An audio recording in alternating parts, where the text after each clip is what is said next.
All right. Hey, my friends, and welcome to this episode where I want to talk to you about the idea of beliefs and the power of beliefs, and really the power of limiting beliefs and how they will hinder our progress and our potentiality in life. And, specifically, we'll talk a little bit more about how this applies to one's mental health and one's mental health journey of recovery.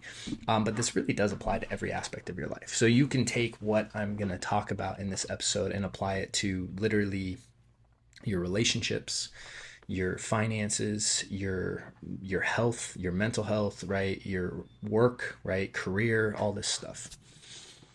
And so let's talk about the idea of what is a belief. And a belief is just a kind of like an automatic story that we tell ourselves. An automatic story that we assume to be true.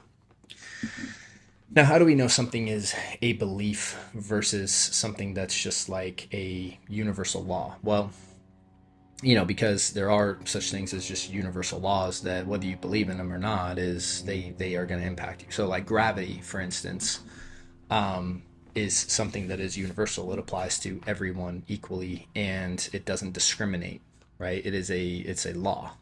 So someone can proclaim all day they don't believe in gravity, and if that person decides to jump off a building, whether they believe in gravity or not, gravity's going to be there, and then they're most likely going to make impact with the ground on a very very fast pace. So believing in something, however, is when you ask yourself, does this apply to everyone? And if it doesn't apply to everyone, then at some level it's some kind of belief. So for instance, when you let's take the belief about, let's just use money because a lot of people can relate to beliefs about money.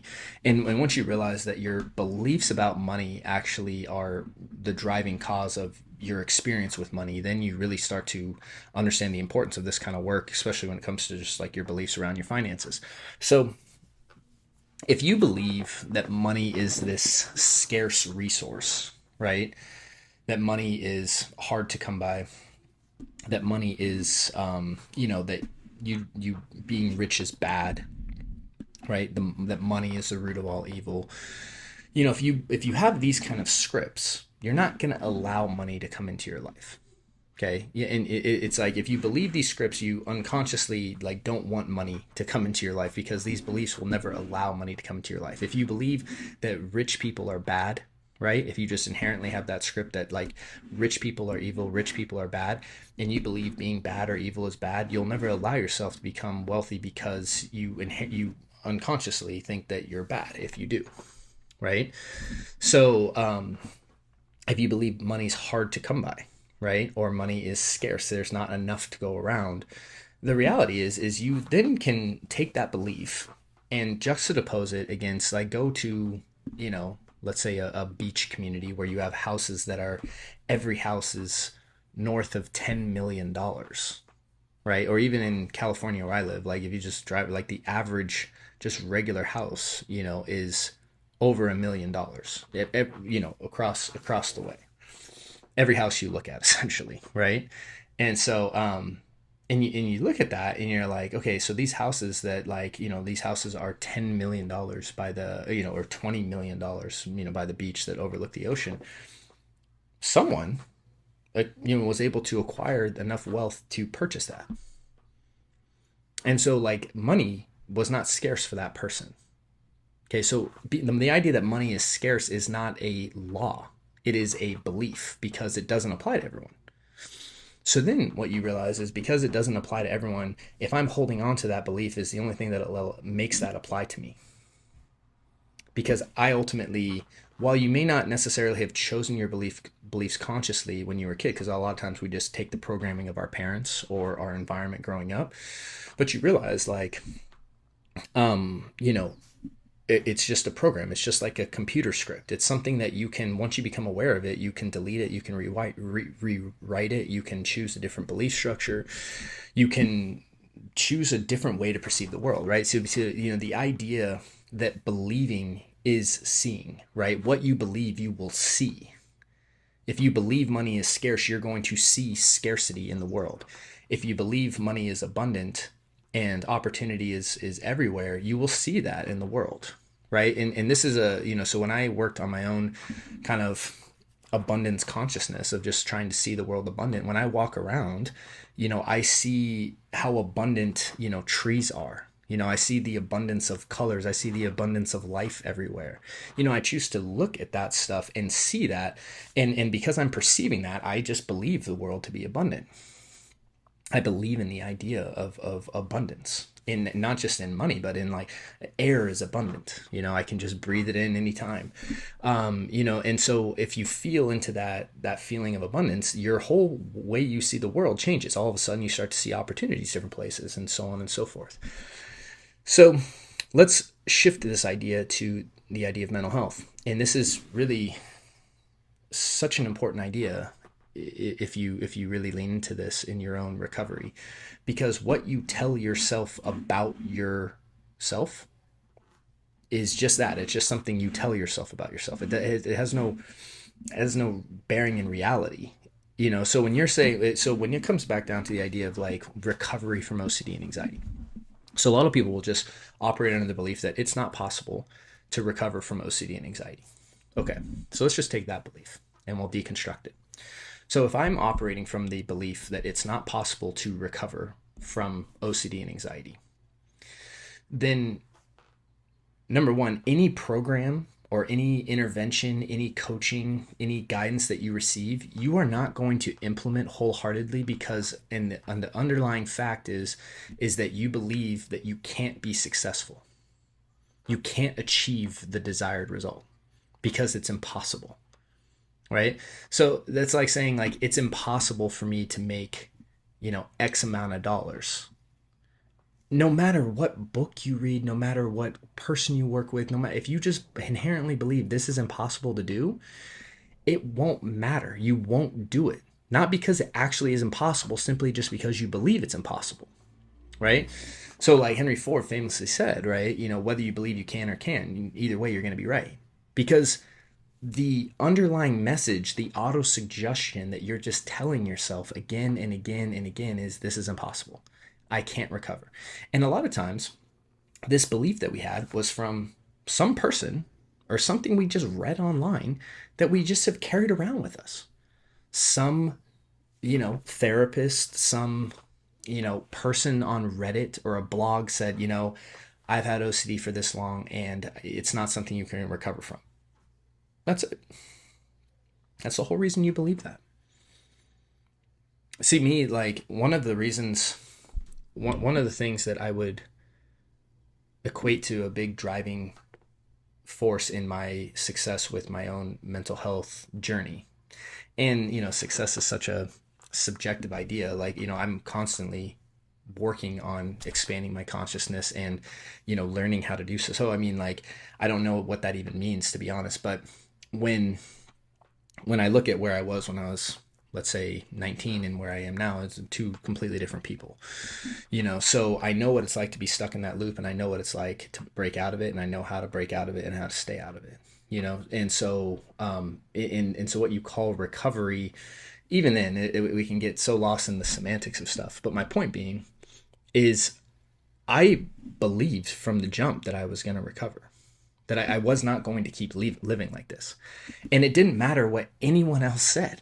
And I don't know where I even got this ideology from. I mean, and this itself is a belief, right? Because I had people tell me, oh, this is a chronic condition. You probably aren't going to be able to get married or have kids. You probably are going to have to maybe live with your parents. I mean, just depends, like, if you can manage the symptoms, right? Things like this were said to me. It doesn't matter who said them, it really doesn't. What matters is that they were said to me, and all I did with that was say, okay, this is that person's thoughts, and that's great. Thank you for your thoughts, and I'm going to move forward and find someone else to be a part of my team, because that belief's not going to serve our outcome here. Literally, like, that was the ideology I moved to. So when you think about that, it's like you get to decide what you believe. And what you believe will alter how you see things. And what you believe will alter what you do. So if you're going to believe that recovery is impossible, understand that no matter what you do, it will not work because the belief will not allow it to work.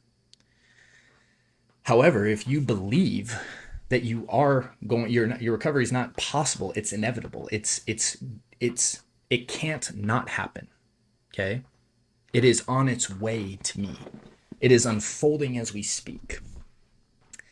If you operated from a belief like that, and we'll just use these two today for the sake of the episode and time. If you operated from that, it's almost like no matter what person or skill set you even choose to implement, you're going to be wildly more successful than the person that holds the other belief. And this is why you need to be able to start to pay attention to your automatic scripts that are just going on in your mind. Okay? So one of the ways to uncover this is just simply to get a piece of paper out, right? And you just write down something like, okay, my recovery is inevitable. My recovery is, and say, or I am going to recover. And then immediately watch what comes up in your mind, in your consciousness, in your awareness, where it says, oh, my specific form of OCD is harder than everyone's, right? I heard you can never recover from anxiety. This. I don't have enough resources to recover. I'm not in a good part of the world that allows this, right? I don't have a good blah, blah, blah. Like whatever it is, these are all just scripts.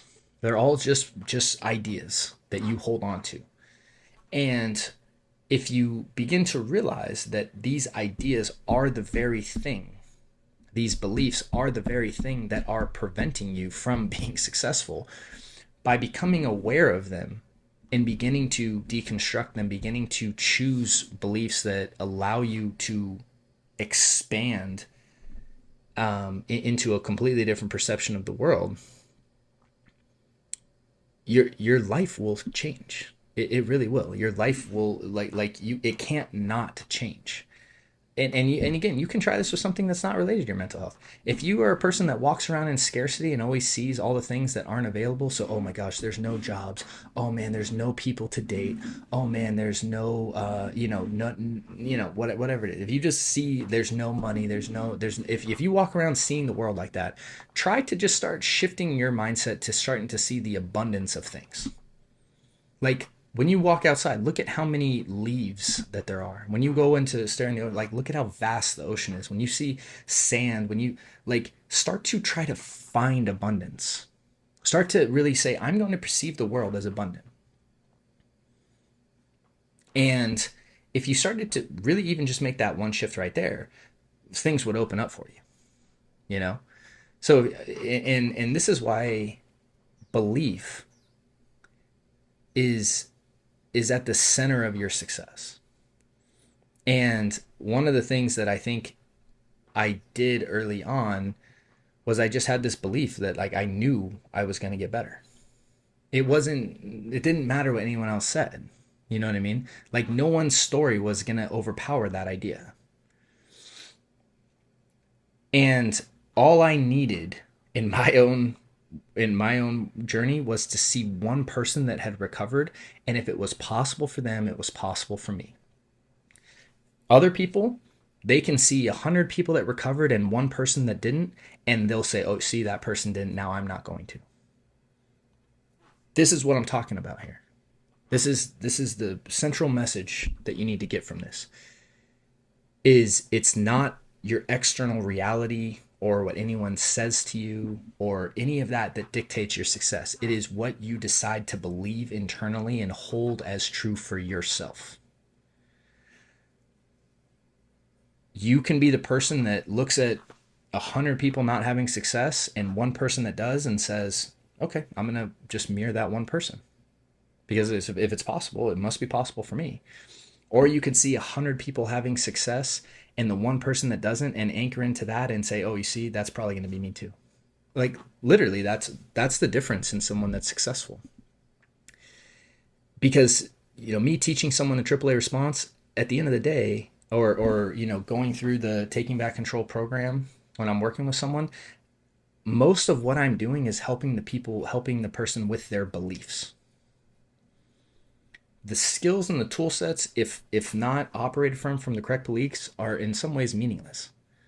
Once we get the beliefs aligned, the skill sets aligned, and the mindset aligned for the individual, it's like success has to follow.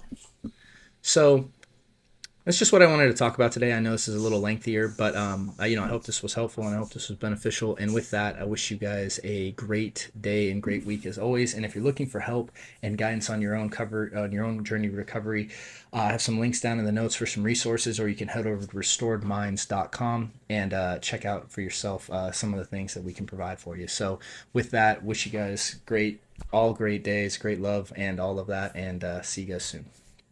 Hey there. So if you enjoyed that video, we've linked up a few more videos that we think you'd find helpful as well.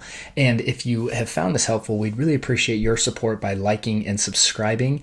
And if you're looking for help and guidance, please check out restoredminds.com, as we have several options for you to get started. See you guys soon.